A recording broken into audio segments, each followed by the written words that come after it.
The call of the Hogs can be heard all the way to San Francisco. You're listening to Pod at the Palace with Curtis Wilkerson on Inside Arkansas.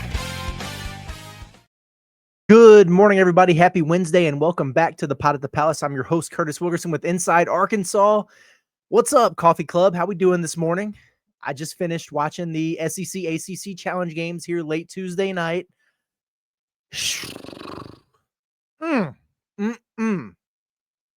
Some wild results, huh?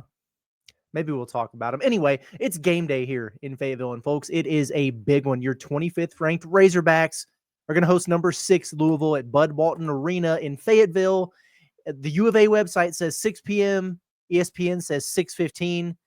Whatever. Get there early, get in your seat. The game will start when it starts. It's going to be broadcast on ESPN, but there needs to be as many butts in the seats as humanly possible. You know, if there were ever a time to skip church, this is it.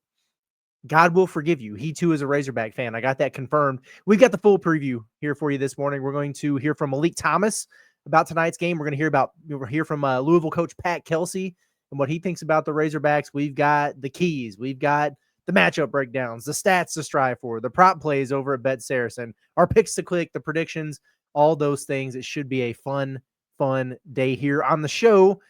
Also, a reminder, we're going to be pre-gaming out at Blue Ember Smokehouse in Rogers Wednesday today for Inside Arkansas Live from noon to 2 p.m., and you ought to come hang out with us. They're a family-owned smokehouse specializing in handcrafted barbecue. From tender brisket to home-cooked sides, they have a meal for every member of the family. If you can't make it out to Rogers to see us today, chances are you can probably get to one of their 6 locations across the natural state for a little bit of grub. Nice place to go for your lunch break. They have locations in West Little Rock, Hot Springs, Jonesboro, Fort Smith, and Texarkana as well. Scope the full menu at www.blueembersmokehouse.com. Thank you for supporting your local Blue Ember Smokehouse. Okay, listen, we're just going to get right into this. A couple announcements here before we get rolling on the show today. Arkansas is going to have to carry the water for the SEC again.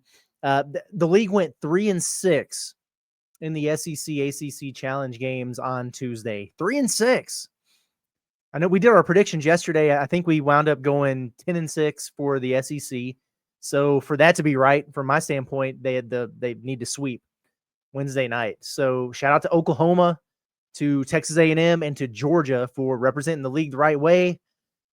Outside of that, rough stuff. Nice effort by Florida at Duke. They did a lot of the things I thought they might be able to do to muck that up, but Boogie Flan literally kicked away a chance to win there at Cameron Indoor. Tennessee went and got popped at Syracuse. That was nasty work. Finally, and this is the second announcement of the morning here, Mississippi State has some company on the might be ass watch list. Because after giving up 20 offensive rebounds, not making a shot for nearly an hour of real time, going 1 of 13 from 3 in the game, and losing at home to a North Carolina team that does not have a functional guard on its roster, Kentucky and its $22 million team have joined Chris Jans and the boys. Tough stuff over there in Lexington. Man, I'm just being honest. They haven't passed the eye test. Yeah, I mean, like Arkansas's lost a couple games here, and we'll see what happens tonight. It very, very possible in 24 hours, both these teams could be 5-3, but I have a feeling you'd feel a lot differently about the two of them. Kentucky's struggling. They still get irrational love. You know, I was following the analytics, and they dropped like 2 spots at KenPom, and they're still, number 21 in offensive efficiency nationally after they missed 13 straight shots. They set records that date back to as long as ESPN's been keeping stats in terms of being that bad offensively, and it didn't even really ding them. So I don't know. Must be nice. Arkansas score 85 on Louisville tonight and probably drop down. But anyway, let's talk about this game here. Arkansas and Louisville, this is a really, really, really, really, really fun matchup. And I've been excited about this one for a while. You know, when we were waiting for the games to get revealed over the summer for the SEC ACC Challenge, we were pretty fixated on Louisville when we were looking at all the possibilities. We knew it wouldn't be Duke because you already had them on the schedule. Like North Carolina would have been cool. After watching North Carolina tonight, I wish Arkansas would have drawn them. But, NC State with Will Wade, we could have made something out of that. We could have made that exciting. But we knew that Louisville would be good this year, and that's one reason why, I think a lot of Razorback fans were hoping to see them come to town. Cal has a lot of history against that program from his time at Kentucky, so their fans hate him. I already saw a local radio station over there that was throwing shade at Cal for not developing DJ Wagner. So now I hope DJ tears him up tonight, whatever. Cal's 19-8 all time against Louisville, including 13-3 during his time when he was at Kentucky. Let me ask you guys this. Is this a John Calipari legacy game here early in his Arkansas tenure? I mean, obviously the game at Rupp, but I'm talking about home games. Like, what is the signature win so far at Bud Walton Arena for John Calipari? Missouri last year, I think they were ranked, and Arkansas wound up winning that game. Texas, but they kind of stunk. Mississippi State, the last game of the year.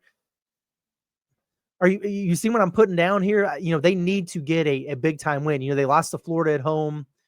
Who else did they get? Bama was at home. They lost that game. So a lot of opportunities this season, but this feels like one that, Arkansas could get, and it would be a notch in the belt for Cal at Bud Walton Arena. He's already kind of called on the fans to show up and show out and don't sit down the final 4 minutes of the game. I don't think he needs to tell people that, at least to not sit down. He needs to tell them to get their butts in the seats. I understand that much, but really anxious to see what the atmosphere looks like. We did bury the lead, by the way. This is obviously the Kenny Payne revenge game at Louisville, but jokes aside, it did not go well for Kenny Payne at Louisville, and there's constant shade thrown at him for that. And his era is always compared to Pat Kelsey's because Pat Kelsey followed him and he's turned it around really quickly there. To his credit, he's done a wonderful job. So on one hand, maybe this will be the night that, we see Kenny Payne get out of his seat a little bit. He would downplay it if we asked him, but I know it means something to him. Although Meleek Thomas, and we'll have some clips from him in a minute, he pretty much confirmed that. He just said that, he was asked if KP's had any more juice at practice or whatever this week, and Meleek was like, nah. And he pretty much shut it down, said, KP stays level-headed in his approach, and no matter what, he just doesn't seem unfazed, and that doesn't surprise me at all. Going to be the 9th meeting between Arkansas and Louisville, 4-4. The matchup there, the last time they played was out in Maui a few years ago, and Arkansas steamrolled them there. Razorbacks are 2-0 in this SEC ACC challenge. They beat Duke in that whiteout game in Musses last year. They won at Miami, thank goodness, in that gross game last season. I think I like this better than I did the Big 12 challenge, simply because it's earlier in the year. Like, there was something about that Big 12 challenge. It was cool because you broke up the monotony in the middle of SEC play, and you're playing a different team at the end of January. So, okay, that was fine, but I just like these resume opportunities early in the season like this. And now you get an actual bye week in the SEC, which is good because we know that it's a gauntlet, although an argument could be made that, the league is fairly down. We'll see how things go on Wednesday, but sheesh. Louisville, good team, really good. We talked about them a little bit yesterday. We'll go more in depth here today, but they're 7-0 on the season, and they beat Kentucky in impressive fashion. I don't think the final score is really indicative of the whooping they put on them. They beat Cincinnati by 10 in unimpressive fashion. I didn't think they played particularly well in that game. I've watched the whole thing now. They smacked around a bunch of mid-majors and bye games. Okay. They've scored over 100 points in 4 of their 7 games so far this year. After this one against Arkansas, we're going to learn a lot about Louisville. They play Indiana on a neutral floor. They play Memphis at home, and then they go on the road to face Tennessee for their next 3 games. So things are getting ready to ramp up for Louisville for sure. This is a rare occasion where the Hogs are going to be home underdogs in Bud Walton Arena. And when I say rare, I mean rare. It is not often that that's the case, especially here over the course of the last, 6-7 years. I did not intend to do the 6-7 thing there. I really didn't. I was thinking about Musselman's tenure plus Cal's. So, okay, I'm not oral farming over here. If it's me, I take that personally. I really do. And also there's nothing John Calipari loves more than to be able to play the underdog role. And this is one of the few instances where he can actually do that. And the last I checked, the line was Louisville minus 3.5 point favorites for them at Walton Arena. And it wasn't like that going into the year. I think Arkansas was a slight favorite in all the metrics, but now, like Ken Pom predicts Louisville to win this game 84-81. Torvik does favor the Hogs 83-82. BPI has Louisville at 74.4% odds to win with the expected point differential at 6.7. I don't know why this keeps happening today. Of course they do. But I've got a couple clips that I want to share with you guys from, freshman guard Meleek Thomas previewing this game that I think you'll appreciate. First of all, I want to say a couple things about Leak before we do this. His presser had to be postponed on Monday. We talked about that yesterday. And then he was running a little bit behind Tuesday. The man sat down, and before we started the press conference, he immediately apologized to everyone. Literally, I apologize for being late. That's my bad. And I don't know, it doesn't seem like a big deal, but we all have schedules and we have deadlines and families. And I just feel like the fact that Meleek Thomas, as a true freshman, has the awareness of other folks' time to apologize for being tardy for something like this, I think it's a sign of maturity. The other thing that really stood out to me about this was, it's a Zoom, but he addressed everyone who asked him a question directly by name. Attention to detail, paying attention. Meleek Thomas just doesn't do anything halfway. He came across as very mature, very respectful. I thought that was cool. I like that. You don't always get that with freshmen. Okay. The first clip here I thought was interesting because one of the things you wonder about after, a couple close but tough losses against Michigan State and then obviously last time out against Duke, what are the vibes like in the locker room? Is there any bickering? Is body language suffering at all? What about the guys who are struggling a little bit right now, like maybe a Carter Knox or a DJ Wagner who you're trying to get going? And not that you would expect a player to set up at a press conference and be like, yeah, it's a disaster, But I felt like he almost went over the top with the positivity, just making sure that everybody knew that this squad is still feeling good about themselves. It's still upbeat and the mood is still high and everything is just fine with the Razorbacks. So here's what Leak had to say about that. And the mood with my team has been super good. Always holding our heads high, half times, beginning of the games. Like, no matter what we go through, we haven't put our heads down or acted like we're in a drought or rough spot. Like, we always think that we're going to finish winning games. So the mood has been well in the locker rooms. The mood has been very encouraging, like nothing but encouraging words. We just want to finish games on top of the scoreboard, just with wins. So it's like we've been having great moods, and our mood going into the next game is same thing. Very high, very positive, very encouraging. We want to just keep helping, like, everybody who's not or who we know could reach better potential, like, just keep helping them because our team is super talented and we just want everybody to keep doing the best things for the team. Not bad. Good stuff there from the freshman. Next up here, he just had some thoughts on, he was obviously asked about Louisville and the matchup and, what it looks like for the Hogs. And I thought it was interesting. One of the things that Leak said, and at first I was like, but the more I think about it, I'm like, yeah, he's right, is he feels like Louisville, if you watch the film, plays pretty similar to how Arkansas does, which I would say, like, Louisville, their half-court offense, much, much different than what Arkansas does. But I think he's more or less talking about how they really, really push the tempo and play fast on the offensive end. And then defensively, they really grind you out and slow you down in the half court. So he's right about that, they go about it in different ways, but in terms of pace and what they try to do on both ends of the floor, there's a lot of similarities there.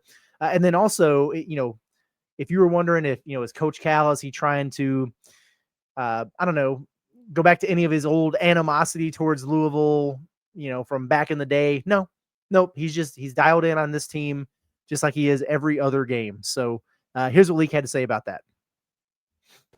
I would say the thing I'm most looking forward to is just playing a fast, physical game with this team. This team is a fast team, fast-paced team. They play similar to how we do, kind of in a way, if you look at it through film. So it's just for them to have good guards like they do, and for us to have very good guards like we do. It's just I'm anticipating the matchup, but nothing really different than any other game. We just want to execute on our defense and our offense and just play our game.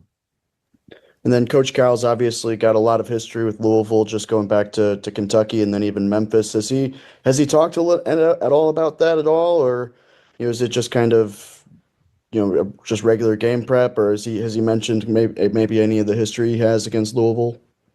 Nah, and Coach Cal, he's usually a guy to mention like how he feels about his past or what just went on in his old coaching history, but not for this game. He's just kind of he really wants us to do what we're supposed to do, stick to our principles, and just. Fair enough.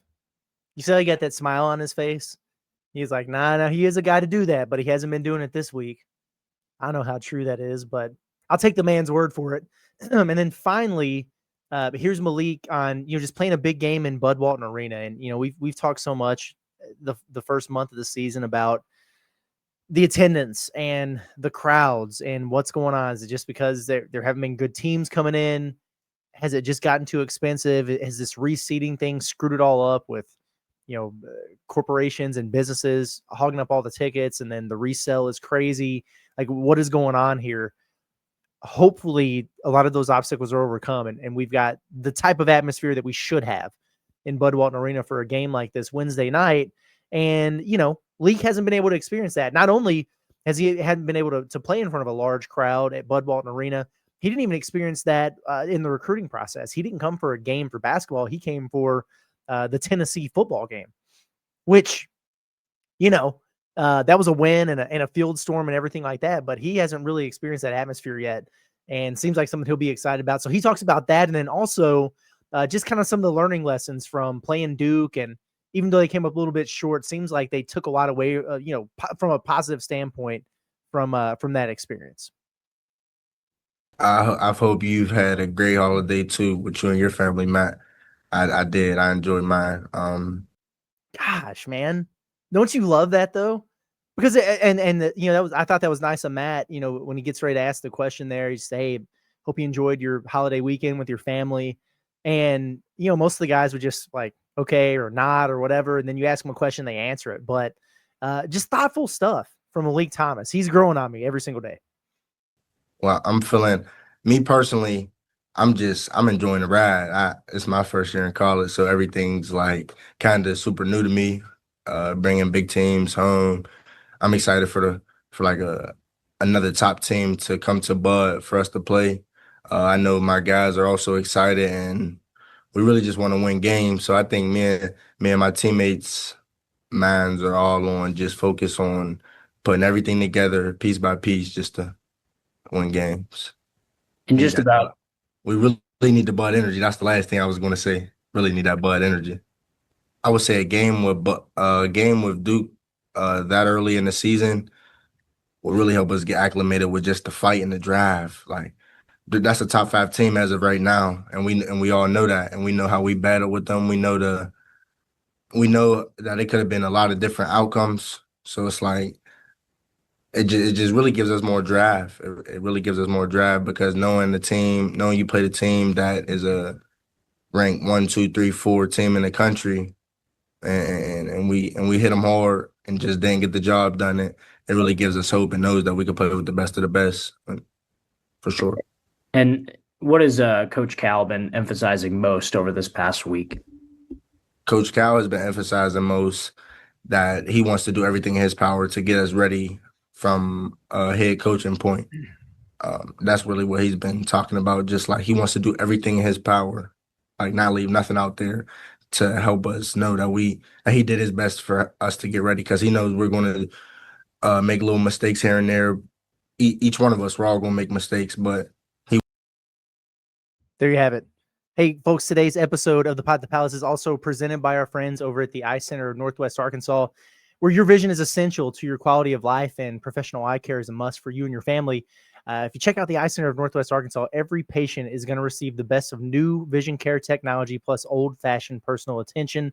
They're able to perform cataract surgery for you before the end of the 2025 year to make your holiday season in clear view.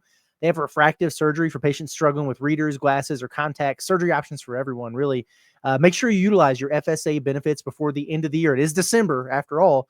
And they also still have availability for eye exams with their new provider, Dr. Rebecca Brown, right now, as well as their other providers who are available to fit into your schedule. So schedule an appointment with the Eye Center of Northwest Arkansas today. You can give them a call at 479-442-2020. You can also check out their website at www.eyecenternwa.com for more info. Good to hear from Meleek Thomas, man. He's been a fun interview with this team so far. Nick Pringle, obviously a very good interview with this team so far. Some guys that are fun to talk to. Okay, let's get into some matchup preview stuff here, and we'll start with the team comparisons, and then we'll get into the individual matchup breakdowns. I pulled the side-by-side again from Ken Palm, so let me actually pull that up while we talk about this. You guys can check it out. Boom, voila. Once again, you see a lot of green on your screen, and that means both these teams are very, very good. And, we talked quite a bit yesterday about Louisville offensively.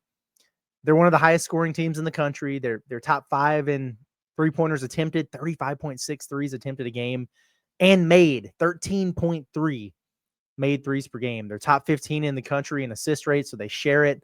They play with very good pace. I think they've got a top 60 tempo, but they're near the bottom of the country in fast break points. And so that makes you wonder, well, they play fast, but they don't get fast break points. What the hell? Well, they push it up the floor, and they use that to get into their stuff, their secondary break, and their actions before you get your defense set, and then they can pop you pretty quick there. So it's just constant ball movement, constant action, screening, cutting, moving without the ball. They play that threes or layups basketball, but it's not, they don't do it the way Alabama does. Like they really run their stuff.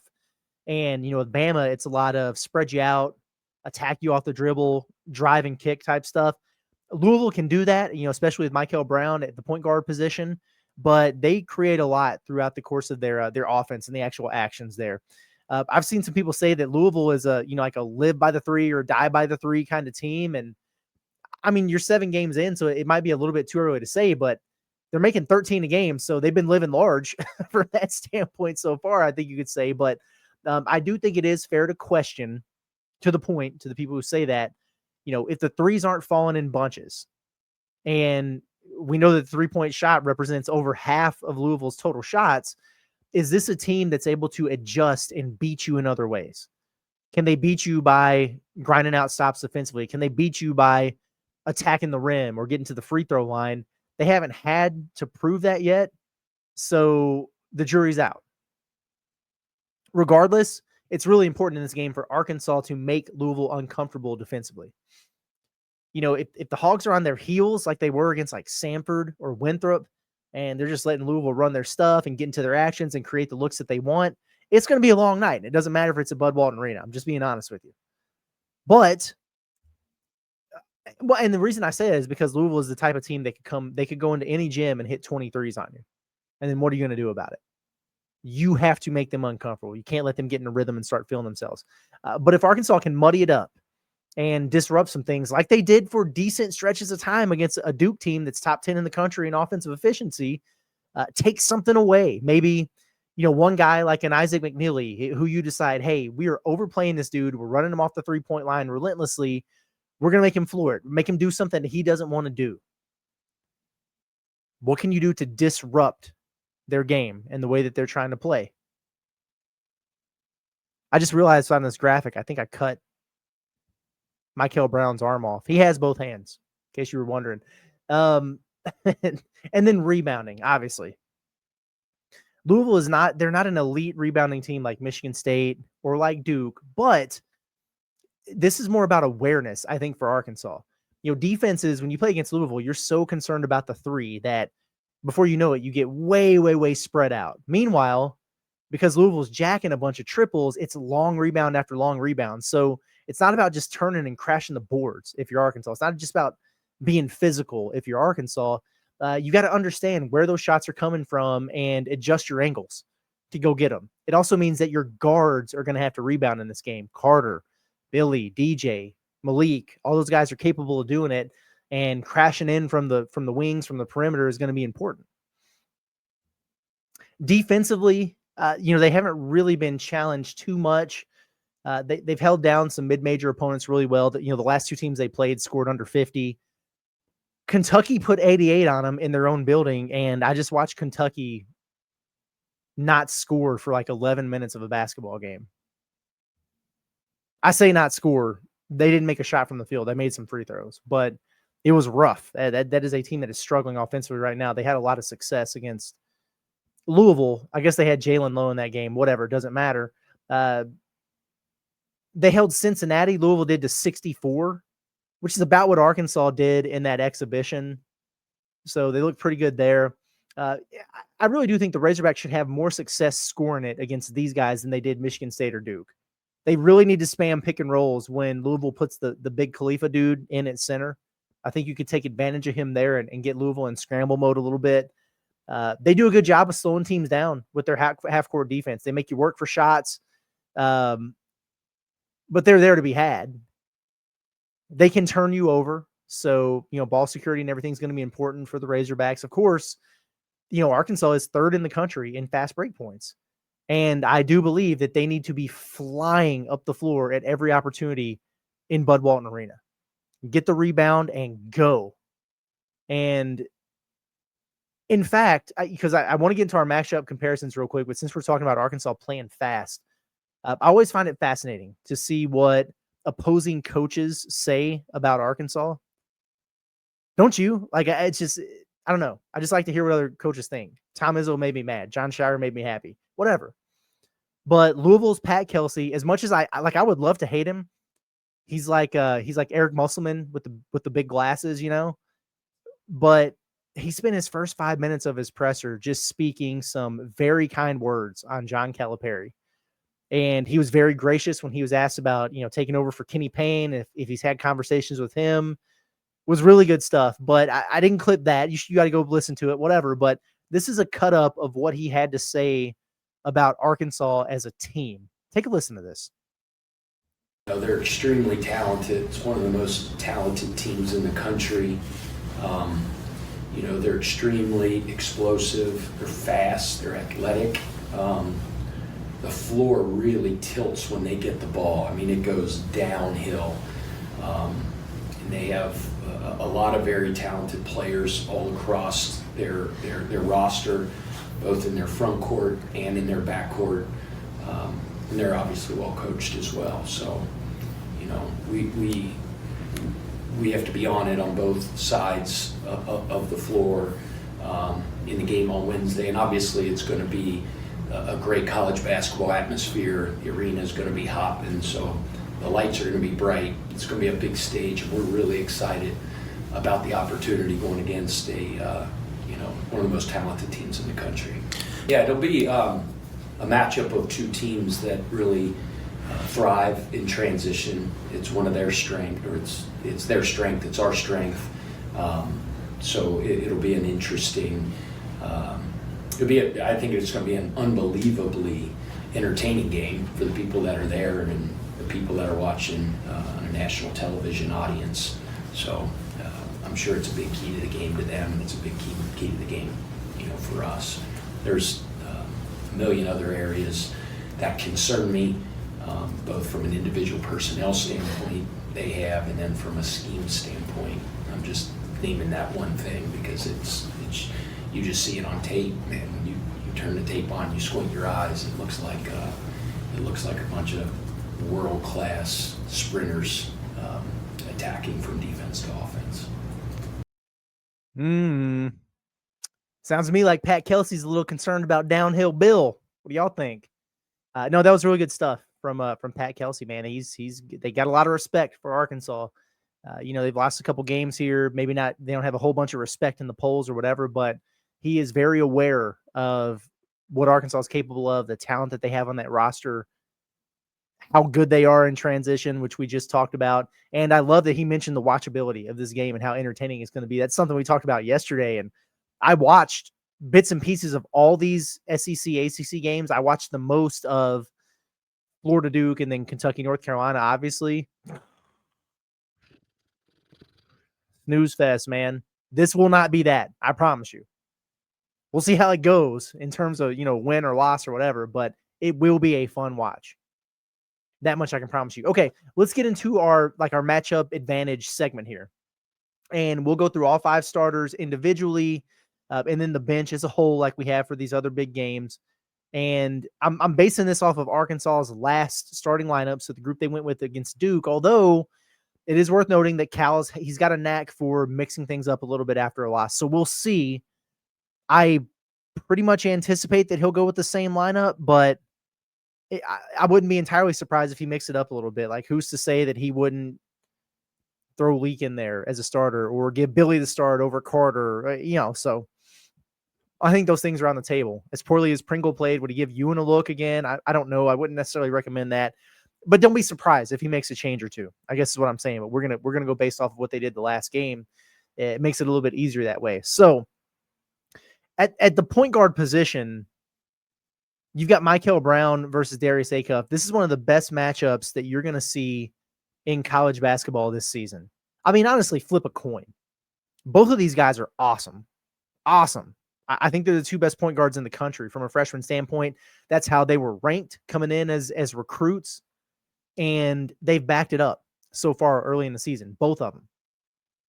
So, I mean, look at how close these two are statistically.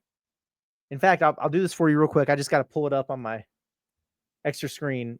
I think we did this yesterday, but that's okay. Darius Acuff, 17.4 points, 4.4 assists per game, and he's shooting it 45% from 3 on the season. Nasty work. And then Michael Brown Jr., 17 points per game, so a little bit lower in scoring, 6 assists per game, so a little bit higher there. And he's only shooting 30% from 3, but just having a hell of a year. So very close, these two guys from a statistical standpoint. I'm going to give the guy playing for the home team the advantage here, and go with Acuff, but this is awesome. I imagine there's going to be a ton of scouts at this game. It will be well attended. A lot of eyes are going to be on this one. And, like Michael Brown really opened eyes against Kentucky with the performance he had. I think he had 29 on them. And, Acuff against Duke was phenomenal.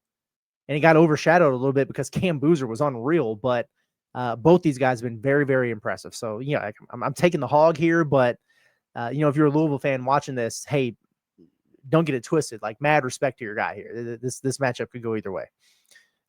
Sliding down to the 2, I'm going to give Isaac McNeely the nod over DJ Wagner. Now, I think that DJ is a more well-rounded player. He can do more, more versatile. He can get downhill, probably distributes better, certainly a better defender. But he's just been extremely inconsistent this season. He's getting closer, but he still hasn't quite figured it out. Meanwhile, with McNeely, maybe he's a one-trick pony, but he is no question one of the best shooters in the country. Like, he is that dude. McNeely is. So let me look at his numbers real quick from 3 on the season. McNeely is shooting 42.9%. He's 24 of 56 on the season. He's taken 56 threes. He's taken 8 2-pointers. That's nasty work. So, DJ is going to be chasing this man all over the place. You got to make him floor it. Make him dribble. You have to. But I think this is a good matchup for DJ. I think he's the best guy to probably guard McNeely here. Unless he gets on a heater, then maybe you put some more length on him. But I just think it seems to me like McNeely knows who he is on the floor right now a little bit more than DJ does. Like, he's just a little bit more comfortable in his role. So I'll give, in fairness, try to be objective here, I'll give McNeely the nod. Ryan Conwell, I've got him over Carter Knox. Sorry, folks. Conwell's been incredible this season. He really has. He's shooting it at an insane clip. In fact, we just talked about McNeely. Conwell has made more threes and he's shooting a better percentage. 28 of 62. That's 45%. He's also got to the line 40 times in 7 games.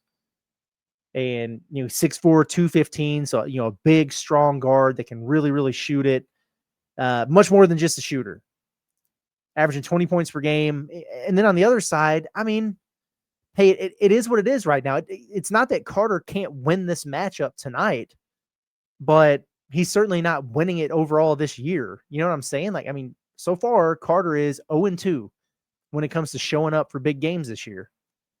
And I cannot stress enough how important it is for him, just at a minimum, to be locked in defensively and on the glass in this one. Give us those two things. You know, let the other stuff come to you. The kick out threes will be there. You get some offensive boards and some easy stick backs, or get to the line, whatever. But I just feel like the effort and focus things are what he can really control. I give Trevin Brazile the edge over Javon Hadley. TB's been playing really well, folks. He's averaging right about 13 and 8 on the year, blocking a bunch of shots, playing with confidence, knocking down threes. He got the 3-ball falling in the last game, hit a couple on Duke, which is good to see. I really feel like this should be a game where TB is super impactful. And don't get me wrong, Hadley's good. He's strong, high motor. He's, 6'7", 210, so he's got a good frame on him. And he's averaging 9 and 6 in his own right. So he's a good player. You might see some Kason Pryor here. You guys remember that name from the portal a couple years ago? If he's out of concussion protocol, kind of working himself back, he hasn't really hit his stride yet. But I think it's more than fair to give TB the advantage at the 4. Lastly, I think you could go either way here, but I will give Sananda Frew the advantage over Nick Pringle. Sananda, there should be an extra N in there on his name. That's my bad. He's just been super consistent for him. Plays his role. He's better statistically than Pringle is right now. I do think Pringle should do just fine neutralizing him. Like, I don't look at this and think, oh God, it's a mismatch. No, not at all. Both these guys are role players. They understand who they are out there. But I just feel like Frew has been more consistent on a game-to-game basis, whereas, Pringle's coming off a pretty rough showing against Duke. So I'm comfortable giving Frew a slight advantage there, but I don't think it would be crazy to go the other way. Bench-wise, I'm going advantage Arkansas. I mean, it's going to be hard to find a bench that I would take over Arkansas. So I'm just being honest with you as we continue to move forward through this season. And, I mean, one of the best scorers in the country in Meleek Thomas, a first-round pick. You get your Swiss Army knife and Billy Richmond, who can do so many different things for you. And then you've got a guy, Malik Ewan, who torched Louisville twice last season. And then we'll see if Sealy gets some burn in this game. And then with Louisville, they've got a good bench too. Like Woolley, he's got pop potential for sure. He's a guy who can come off the bench and, score 22. And you look up at the end of the game, like, what the heck? Because he's really good. Mid-major, up transfer. Roos has been playing good ball for him in the front court. 6'10", 215, kind of got that TB frame. A little skinnier. Khalifa, mentioned him. He gives him a different look. He's a real versatile player offensively. He's skilled. He's just a really, really good passer at the 5, and they can facilitate things through him at the elbow, and he can cause some problems in DHO and stuff like that. Defensively, you can really, really attack him there. But so Louisville doesn't have a bad bench, but I do think Arkansas, in my opinion, pretty clearly has a better one. Now, we'll see how that plays out throughout the course of the game here tonight, obviously. Okay, folks, let's talk about some insurance real quick. You guys know the drill. Like, who really wants to deal with the hassle of shopping around for it? Insurance makes you uncomfortable anyway, but man, just having to go from carrier to carrier and compare prices and what is this deductible? My premium is going to be what? What's the difference? What does this mean? That's why I use and recommend OZK Insurance. They take care of that for you. It's based right here in Arkansas, and they shop through all that stuff. Multiple carriers. They find the best coverage and the price for you. And that can be home, auto, business, you name it. Honestly, whether it's Saturdays at Razorback Stadium or everyday life, you want protection you can count on. Maybe Ryan Silverfield can provide that moving forward, but we know that OZK Insurance can. They got over 600 5-star Google reviews. Hit them up online. Get a free quote at ozkinsurance.com or call them 479-715-4200. It's OZK Insurance, protection made simple. Alrighty. We went kind of deep with some of this other stuff. I don't know that we need to go to the whole keys and what to watch, like structured out and everything. I do want to bring up maybe some things and expand on them a little bit.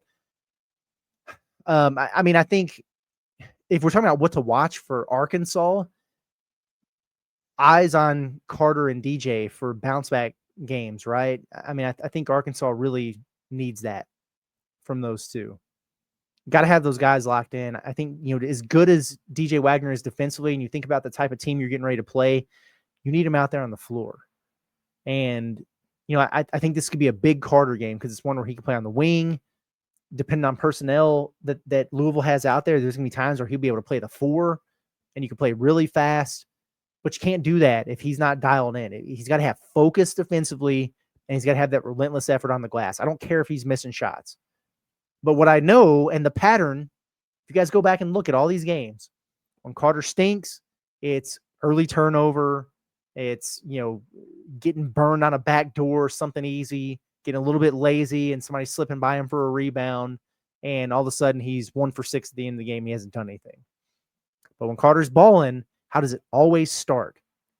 It's like the first missed shot. He's flying in there for an offensive rebound. Or one of the first possessions, he's getting a deflection, getting out in the passing lane, he's getting a steal and making something happen. It's hustle plays, it's energy plays, it's effort plays that really catalyze. The next thing you know, he gets an and one and he sticks a corner 3, and he's such a momentum type of player that he gets himself going and he's locked in for the night. So him getting off to an early start is going to be super, super important for the Razorbacks. I'm going to be interested to see Meleek Ewan, who is, I think, playing better. He's been playing a lot better the last couple of games here, facing a team that he's feasted on in the past. Yesterday we brought up his history against Louisville, and played him twice last year. He had 17 on in the first game, nearly a double-double. The second time they played, he had 19 and 9. So he's found something he liked against Louisville in there, and knowing that he's done that before and seeing some familiar faces, that give him a little bit of an extra boost. He's also a momentum type of player. So I'm anxious to see how he thrives in, a big time environment like this. Obviously, who wins the freshman point guard matchup between A-Cup and Michael Brown? That's going to be so much fun. Like if they had a camera that was just on those two the entire game, afterwards I would go back and just watch that because it's going to be dynamite. It really is. I really want to see, how does Arkansas respond when a flurry hits? Because Louisville can do that to you, and they probably will in this game. And that's been something that Arkansas has struggled with. If, they hit a 3 and then you turn it over and they get a layup, and then you miss a shot and they come down and stick another 3, and it's like an 8-0 run in 40 seconds. How do you respond to that? Do you weather the storm and quell the run better than you did against Duke, where things really snowballed on you? Or do you let it continue to build and all of a sudden you hear a pin drop in Bud Walton Arena? Do you dig your heels in and get the stops defensively, And then can they make the plays in winning time? Because I think this is going to be a game that comes down to the last few minutes. Both these teams are really good. And when that has happened in the 2 opportunities this season, at Michigan State and on that neutral against Duke, Arkansas has not been able to make the plays at the end of the game. Hopefully it changes here. Is Bud Walton Arena going to be rocking? I sure hope so. I stopped doing the thing where I was going and checking, how many tickets are still, is U of A still selling them? What's it look like on, Game Time or whatever, Ticketmaster, whatever app? I hope it's rowdy in there. I really do. They're not doing a whiteout, by the way. I know that picture was floating around, or, something from Instagram or whatever. I asked somebody on staff, like, is this officially a whiteout? I said, no, it's not. Wear whatever you want. Just show up and be loud.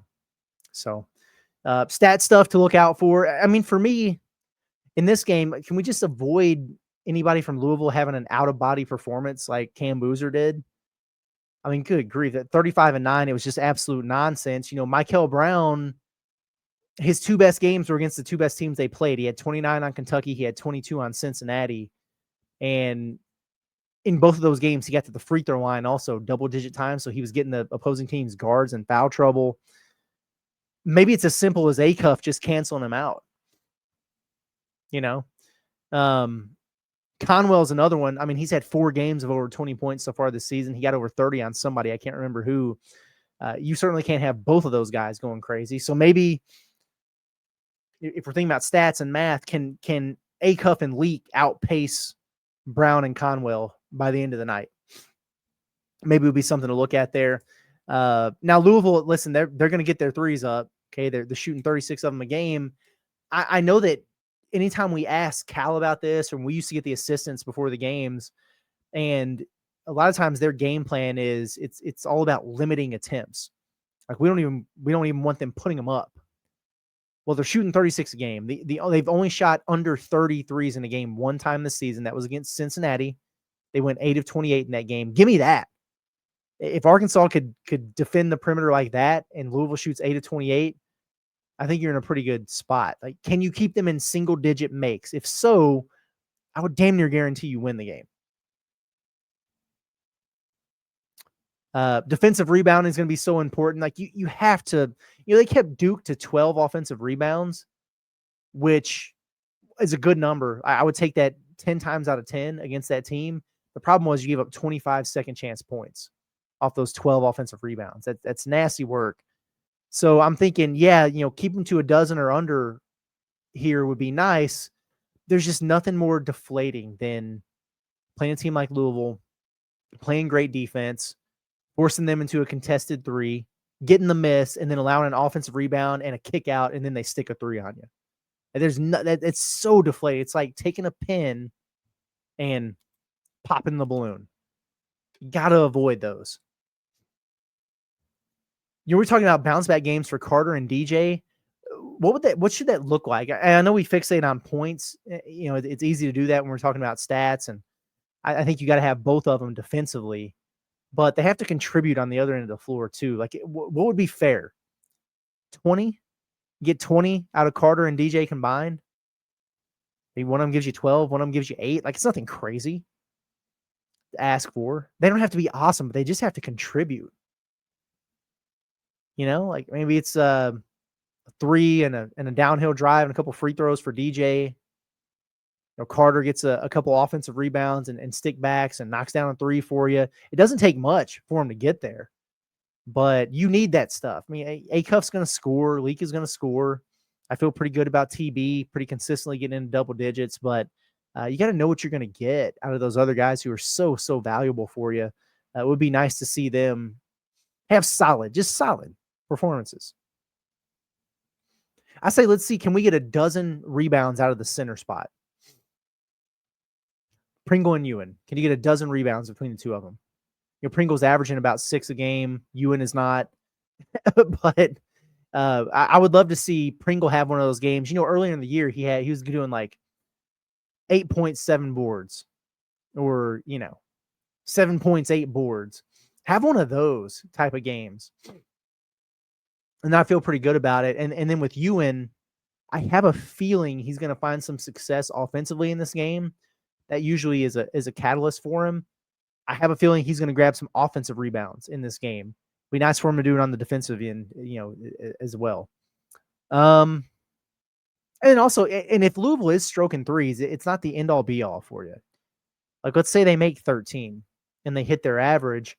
You can live with that if one, you hit threes also. Like if they hit 13 and Arkansas hits 10, then you're probably okay. But I do think if they're going to have an advantage knocking down threes, which is the volume that they shoot them from, we know that they don't prioritize some of the other things as much. So if Arkansas, can you dominate then in the paint? Can you close that gap by being aggressive downhill and getting to the free throw line more and cashing in? So things like that. Okay, predictions, and then we'll get out of here for the morning. Pick to click for me.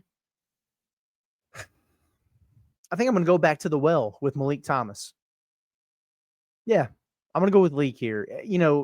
He's just such an energy guy, such a competitor.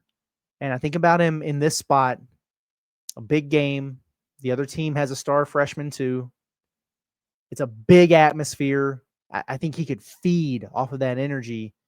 He's not afraid to take those momentum shots. He's not afraid to be the guy with the ball in his hands in the big moment. Remember that 3 he hit against Duke to cut it to 1?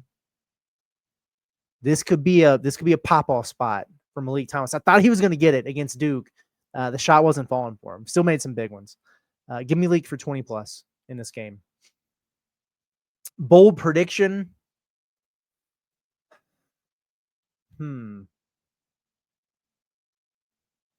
Meleek Ewan.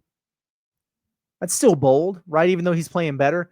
He owned Louisville last year, and now he's got Kenny Payne's influence, for whatever that's worth.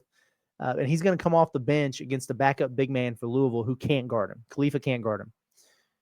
So I think when he comes in there, it seems like Arkansas has really made a concerted effort to get him touches early. I think they feel like if they put the ball in his hands and, let him make a play or two right out of the gates, that's going to spark him to play harder defensively, to get after it more on the glass.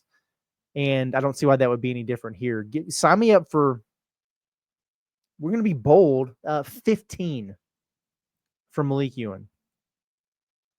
Yeah, there we go. Those SARACEN prop plays are out, and I'm sure they'll add some of the things like there's one that I cashed in on for the Duke game, neither team to score in the first minute. It was like plus 220 or something. Nailed it. Felt great, man. I love when they do those. They usually put them out a little bit closer to game time, but they've got the double R props that are out there right now. Like I saw, the biggest money right now that you can get is Meleek Thomas over 4.5 assists and over 29 minutes and 30 seconds played, plus 650. He's already done that twice this year. For what it's worth, I could almost promise you, unless he's in foul trouble, he's playing 30 minutes in this game, and he dimes it. I think Arkansas is going to be playing fast, so he'll have some opportunities in transition at plus 650. Why not? You can also get Meleek Thomas over 17.5 points and over 4.5 rebounds, which he pretty much averages on the year. You can get that at plus 525. I think that's probably very much worth the investment if you like to dabble. Another one that I thought was interesting, if you look at it on the surface, you think, no, I don't know about that one. But Arkansas over 15.5 fast break points. They average nearly 25 fast break points per game, by the way. And then Louisville under 8.5. And that just seems super low, but they average under 8 fast break points per game. So if both teams just do what they've done all year, you can cash that in at plus 325. Meleek Ewan, since I wanted to find one for him since he's my bold prediction guy, over 7.5 points and 2.5 rebounds at plus 250. That feels kind of tasty to me as well. But yeah, final prediction. I mean, Louisville's up to 3.5 point favorites in this game. Gosh, man. The hell's happened to Bud Walton Arena? Come on now. Give me Arkansas money line in this game. The Bud Walton Magic returns tonight. Arkansas gets a big quad 1A win. Feel good about themselves. They carry the water for the SEC again because they couldn't get it done in this challenge on Tuesday night. 84-80 Razorbacks. It's going to be my final prediction here.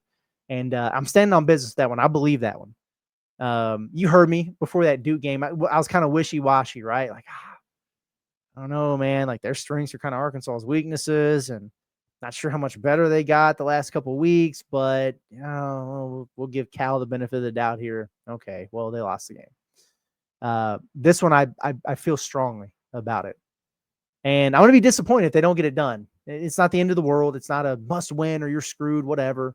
A lot of opportunities left out there very, very early, and we know how Cal's teams usually operate. We talked about that all that stuff early in the week, but big opportunity, a big spot, and you've got some people out there who want to believe.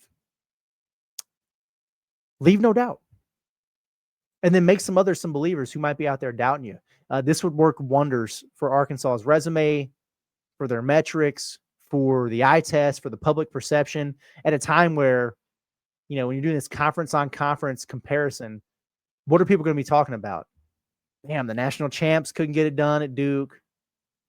Kentucky couldn't get it done at Rupp against North Carolina. Tennessee went and got popped by Syracuse. Nobody really cares about the Auburn-NC State game. Sorry, Quinn.